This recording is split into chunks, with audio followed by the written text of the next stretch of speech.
Hello. Welcome to a session where we learn orthodontics in an easygoing way over a cup of coffee. I'm Senior Ji Dae Kim from Ortho Barista. And I'm Junior Lee Junguk from Ortho Barista. In June, we had a session about partial orthodontic correction for front teeth. However, there were many things we didn't get to cover at the time. That's right. So, as soon as we got approval for additional content, we planned Part 2, clinical cases of partial orthodontic correction. But before diving into today's topic, we need to have a special Ortho Barista moment, right? 1, 2, 3. 들어보려고. 자, Let's try that again. 1, 2, 3. 커피 한 잔 내려요. You've been waiting, haven't you? The sweet dessert we've prepared to go with today's coffee is tiramisu. Just looking at it makes me want to eat it. The correct Italian pronunciation is tiramisu. The word comes from the Italian verb tirare, meaning to pull. Mi means me, and su means up. So together, it translates to pick me up or cheer me up. Tiramisu does have a way of making people feel better. The first tiramisu was originally created as a way to recycle leftover cookies that had gone stale after being sold. The dessert consists of cookies soaked in espresso, alternating layers of custard cream mixed with mascarpone cheese, and is topped with cocoa powder. It's a dessert that pairs perfectly with coffee, don't you think? Tiramisu isn't just sweet, it has a slight bitterness. And sometimes even makes you cough. You know when you accidentally inhale powder. Should I try air suction or something? All right. But knowing the meaning behind its name makes it even more delicious and uplifting. Now, shall we move on to tiramisu ing, our front teeth? 앞니, tirare.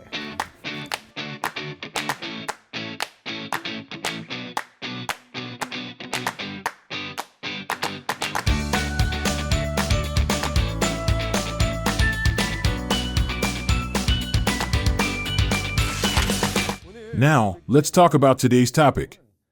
Back in June, we discussed key considerations and principles of partial orthodontic correction for front teeth. In Part 2, we will focus more on clinical cases. We'll be covering special multifunctional brackets, as well as lingual braces and clear aligners in a collaborative discussion.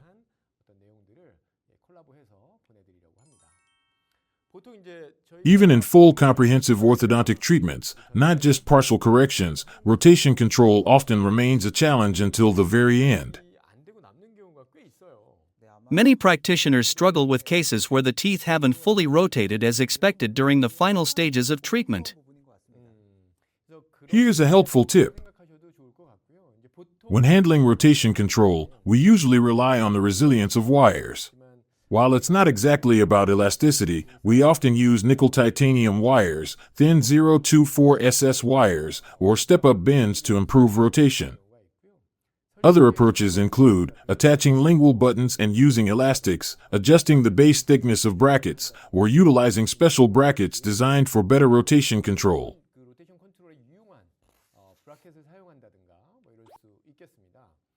One of the brackets we'll discuss today is the A1 Smart Bracket. To be clear, we are not promoting a specific product, we just want to explain its clinical applications.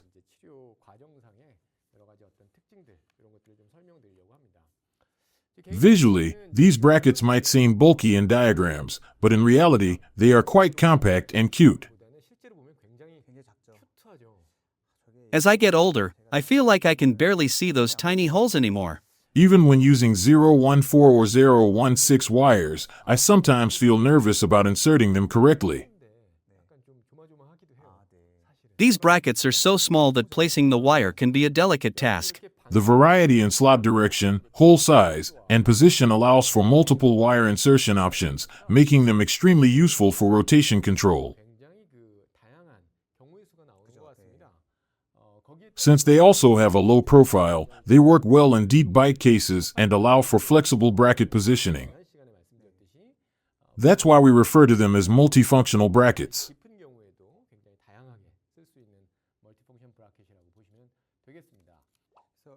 So, it's not like this is some extraordinary bracket.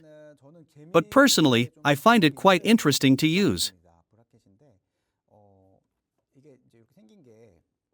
When it comes to partial orthodontics, the base surface of the bracket is often more rounded rather than flat, making it not so easy to attach and remove. However, this one functions just like a typical bracket, where you simply apply resin to attach it, and it's also very easy to remove. It's also very small. So, I'm just sharing my personal experience with using it. When performing partial orthodontics, even if we place the appliances exactly where we want them, once the wire gets thicker, we often find that the rotation remains incomplete. Instead of rotating fully, the mesial side tends to stick out while the distal side rotates inward. As mentioned earlier, we can address this by adding banding or adjusting the thickness of the resin base. Specifically, increasing the resin base thickness on the distal side can help apply more pressure for better positioning. The A1 bracket, however, features multiple functional slots that are advantageous for rotation, making it easier to resolve these issues. Here, I've taken photos at different stages to demonstrate this process. Typically, when we insert a wire, situations like this are common. Even if the size is correct, the rotation may be insufficient. The special feature of this bracket is that it allows us to insert an additional wire, which helps in improving rotation. What does this mean? Essentially, the main wire is inserted in the usual manner, but each hole has two openings on one side. If we consider the yellow wire as the main wire, inserting an additional wire in the green direction applies extra rotational force.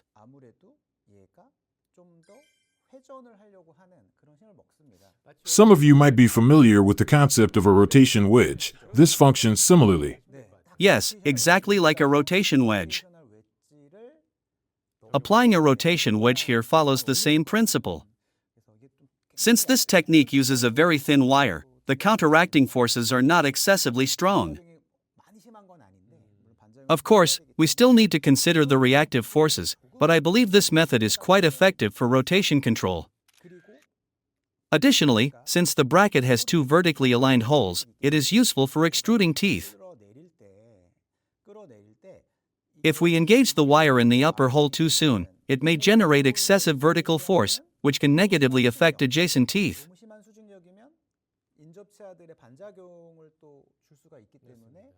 To counter this, we initially insert the wire into the lower hole and then move it to the upper hole as the tooth moves downward. This allows for better height adjustment. While this technique is not foolproof, it offers more versatility compared to standard partial orthodontic brackets.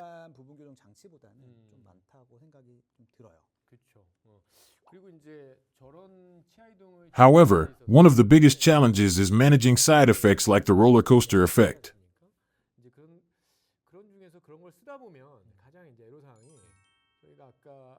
In conventional brackets, we typically use a figure-8 tie, but with mini brackets, this technique can be more difficult. Unavoidable counteracting forces arise with any orthodontic system. Most conventional partial orthodontic brackets have limitations in providing sufficient anchorage. Tiramisu isn't just sweet. Given the wide variety of partial orthodontic appliances available, choosing the right one is crucial. This particular bracket has a rectangular shape, which offers some mechanical advantage. Since a figure-8 tie can be used with this bracket, it provides a slightly better grip. If we look at a clinical case, you can see that the bracket is very small.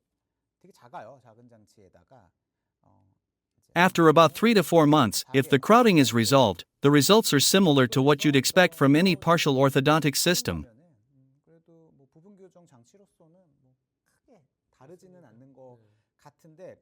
However, I do have one minor complaint: the mesiodistal width of the bracket is a bit too small. While this isn't a significant issue in the lower arch, in cases requiring rotation control, a slightly wider MD width might allow for more effective and gradual rotation.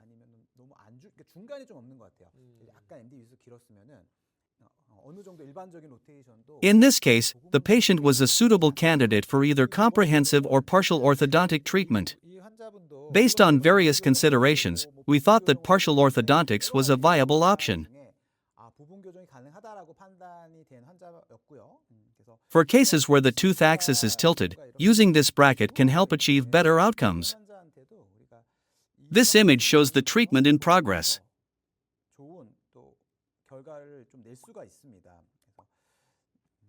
However, it's important to note that this setup involves a certain degree of risk. If positioned this way, significant counteracting forces will be generated. But how does this work in principle? So, when a bracket is placed like this, if the wire is inserted from one side and exits the other, it will inevitably create a rotational force.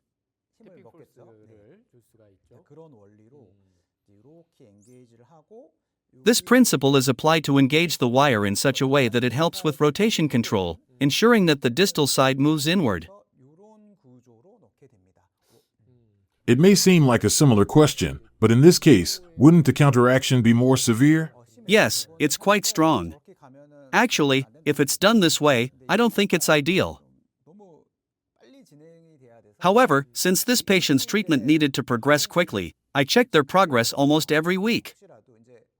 Just in case, because neighboring teeth may either extrude or sink due to the counteracting forces, extra caution is needed. Fortunately, in this case, the patient was lucky, and no such issues arose. Since this patient needed to complete the treatment quickly, I conducted weekly checkups. The treatment took approximately 8 months, though the patient went abroad briefly, causing slight variations in the timeline. Still, it was completed in about 8 months. This case was a successful one. Of course, there are unsuccessful cases as well. However, I wanted to showcase this case because this type of bracket can be useful for these types of corrections. Also, if rotation control is not handled properly, issues like dehiscence can occur. As I showed in the first case, the main arch wire should be placed first, and additional auxiliary wires should be used to support adjacent teeth.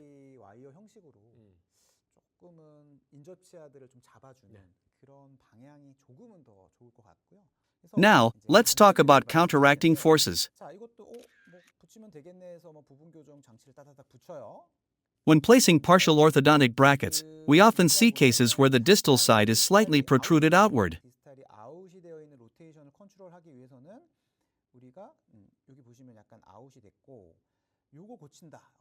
To control this rotation, the wire should be inserted from the outer side toward the inner side.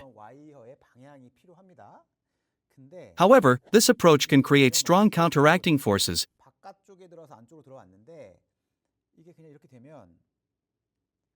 potentially leading to issues like dehiscence or other unintended movements.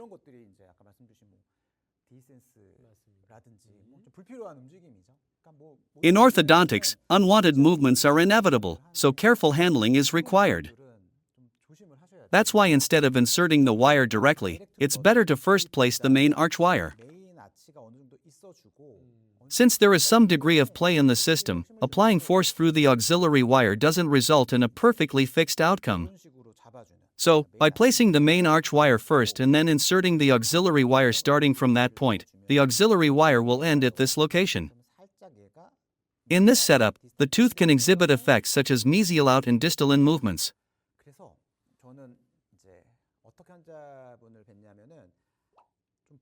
For this reason, I usually see patients every 1 or 2 weeks during rotation control, rather than waiting for 4 weeks, because unexpected protrusions can occur if the intervals are too long.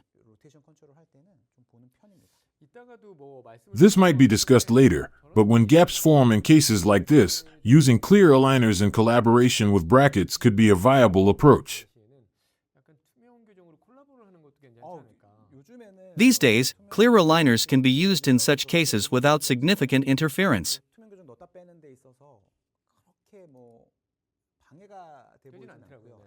Later, I'll demonstrate how aligners can be a great collaborative tool in orthodontics, as they are very thin and easy to insert and remove.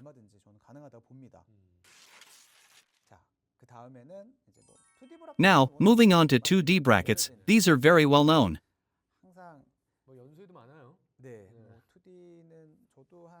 I believe I first used them around 2011, so it's been about 12 years now. They are extremely thin. Because they are so thin, debonding them can be challenging. It feels similar to metal bases where the wings have been removed. Since they are placed on the lingual side, using pliers for removal is tricky, and sometimes I end up grinding them off.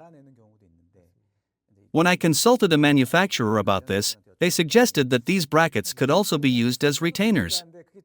That makes sense in some cases, but I still prefer to replace retainers when needed. The way the clips open is also somewhat unique. They can be pinched and released, but after about 10 to 20 times uses, they may fall off. Still, they are very small and useful. When attaching brackets, I use tweezers to set the angle properly. This is just my method, but it can be tricky for assistants to hand them to the doctor correctly.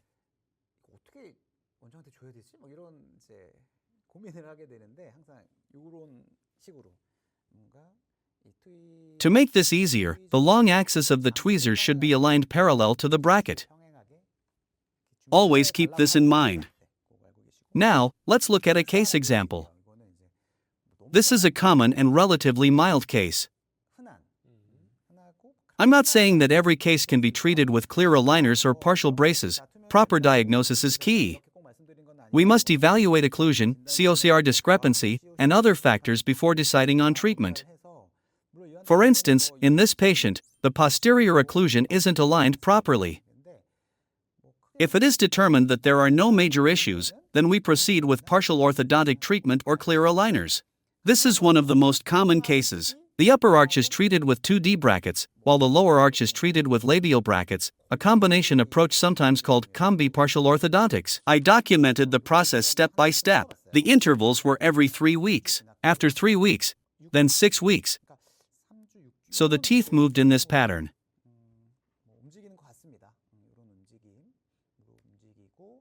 By the 9th week, there was noticeable movement, and the progress was relatively fast. For the lower arch, we placed the brackets on the outer surface. As previously mentioned, for rotation control, we used a lingual button. When placing the appliance on the upper arch, you attach it directly, correct? Yes, in some cases, indirect bonding is used, but I am not sure. Since I have always done direct bonding, I find that there are some aspects that require careful adjustments depending on the placement. However, for partial orthodontic treatments, I almost always use direct bonding. For those who are less familiar with the technique, indirect bonding is certainly an option. For cases involving butterfly-shaped crowding, using a lingual button with a power chain helps achieve effective movement. If upper arch treatment takes about 9 to 10 weeks, the lower arch takes approximately 15 weeks for alignment alone. Of course, if additional retention is needed, a separate solution must be considered. When comparing before and after, I wanted to illustrate that this is the typical timeframe for 2D orthodontic treatment. I used the same approach for another patient, 2D brackets on the upper arch and labial brackets on the lower arch. However, I initially questioned whether partial orthodontics would be feasible in this case. This patient was actually treated back in 2012. Looking at the initial condition, you can see that it was quite severe, right? After a thorough diagnosis, we proceeded with treatment. When bonding 2D brackets, it can be challenging to place them ideally in some areas. In such cases, do you wait until space is created, or do you place smaller brackets in the meantime? In this case, I opted to place smaller brackets temporarily. Even if the brackets were small, I placed them slightly off to the side and later repositioned them to achieve proper alignment. Depending on the case, occlusal corrections may be necessary. In such instances, we sometimes use resin buttons for minor adjustments. The process does not necessarily take a long time, but in some cases, the brackets are extended to the fifth tooth. For cases involving significant crowding, direct bonding is possible for labial brackets, but not for lingual ones. My approach is to attach brackets wherever possible and gradually adjust their positions. Some of our viewers might be wondering how you create space for tooth number 11. Did you use an open coil spring? In this case, we primarily used interproximal reduction. If an open coil spring were used, there could be unwanted side effects on the adjacent teeth. In 2D orthodontics, I find that it is more challenging to control such reactions. Given the amount of space needed, careful IPR was sufficient to achieve proper alignment. For locked-in teeth, this case was relatively successful. If a tooth is locked on the labial side, it can simply be pulled forward. However, with lingual locking, movement can feel more restricted. Nevertheless, once adequate space is secured, progress is still possible. Comparing results at 3 months, 6 months, and 9 months, the tooth was successfully repositioned without the use of a bite resin. When dealing with locked-in teeth on the lingual side, if diagnosed correctly, they can still be moved effectively using an appropriate expansion approach.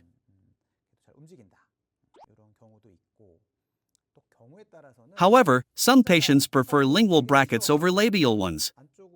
While clear aligners can be a viable option, certain patients do not want them. In this case, if you look at the patient's bite, the lower arch is perfectly centered. For 2D treatment in such cases, the brackets must be attached precisely in the center, which can be quite difficult. Here's an interesting case. I use 2 brackets instead of 1 for better control. The issue is that if we place the brackets too far towards the gingival side, it won't align properly. Even if the center aligns, the incisal tips will still be uneven. So, placing them here won't work.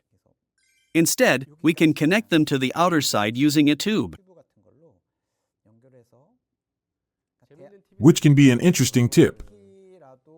This approach can be used, of course. A common question is, won't it fall off if it touches? If it falls off, we obviously can't use it. However, it can be placed in a way that won't cause it to fall off. I've tried this method before. Depending on the situation, sometimes we can use lingual devices on the upper and lower arches to address partial alignments, especially if there's a slightly square shape. If approached from the inside, you can use an elastic thread to help shape the arch. This may not have been the primary intent, but it can still help with shaping the arch. In cases with the lower arch, where there's a 3-unit bridge with a pontic in the middle, we can cut the pontic and use that space to align the teeth, then redo the crown bridge. There are many ways to use these techniques. I often do partial lingual orthodontics, both for the upper and lower arches. Lastly, here's a case where one tooth was unusually protruding. After a thorough diagnosis, the lower tooth was extracted. I removed this tooth and placed a pontic with resin.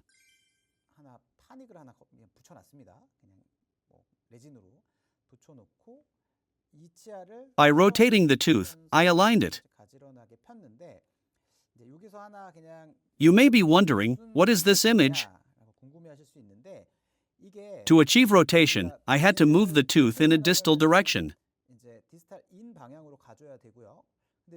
However, at the time, I couldn't attach the device directly, so I placed a resin button on the outside to apply force.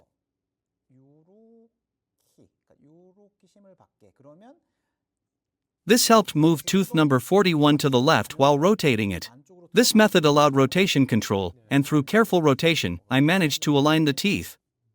It's possible to do partial lingual extraction orthodontics in some cases. Of course, the case itself is very important. Not all situations are suitable for this approach. It requires careful consideration. If the case is appropriate, lingual orthodontics can be effective. With proper case selection, lingual partial orthodontics can be used successfully in clinical practice. Was I moving too quickly? Now, onto collaboration. Collaboration is something that can be done between musicians, clothing designers, and even in orthodontics. As I mentioned earlier, partial orthodontics and clear aligners collaborate very well. Of course, it would be great if we could achieve results with a single method, but right now, Magic Align is widely used. The material improvements have helped make rotation control effective even with partial orthodontics alone. In the past, there were cases that combined 2D orthodontics with clear aligners. When there's leftover space from partial orthodontics, closing the gap can be difficult. Also, partial orthodontics can sometimes cause the teeth to protrude a bit when they align.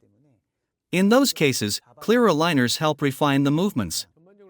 Clear aligners target the desired movement, while other teeth can be anchored with partial orthodontics. This combination seems to work well. The 2D devices are quite thin, so they don't create much resistance when being placed or removed. This case is one I recently finished. The patient requested to align only the lower teeth. Among several clear aligner options, the patient wasn't confident with the removable ones, so we opted for partial orthodontics instead. The patient didn't want visible braces, so we chose lingual partial orthodontics. I placed 2 D brackets on the upper arch and used a regular tube on the lower arch.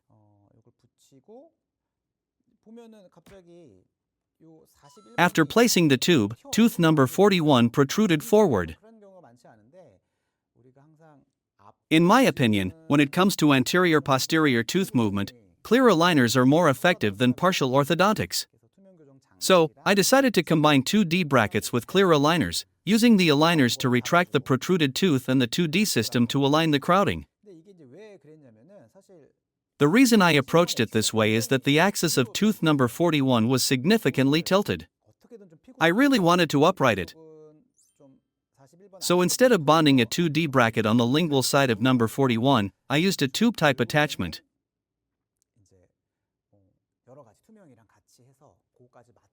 In the end, this case was completed using that kind of collaboration.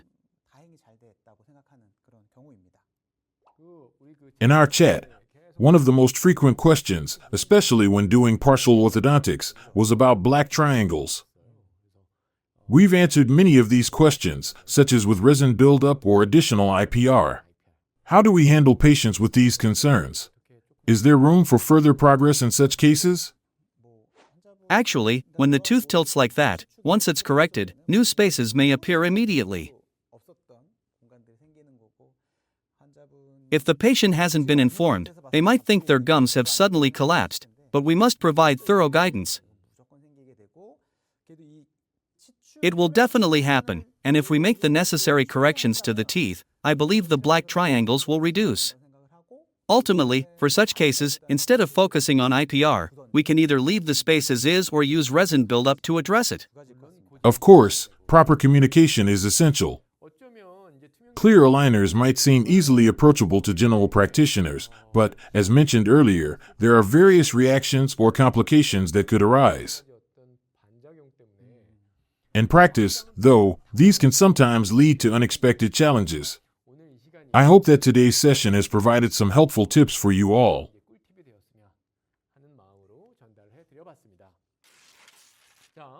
Next time, I'll talk about setting up an orthodontic office. In a way, this might have been the first thing we should have done, and I've been thinking about it. I'll show you how we set up our office and share tips from other orthodontists on how they set up their clinics. We'll have some time to introduce these ideas to you all. It should be fun. Recently, someone asked if we could do something like this, so we've prepared it. When we do offline clinical lectures, we often get asked questions like, how should we set up the dental clinic? We get a lot of those questions, so we decided to prepare something bold for you all. I hope you enjoyed today's session with some sweet desserts in the afternoon while having a great clinical time. Thank you. Thank you.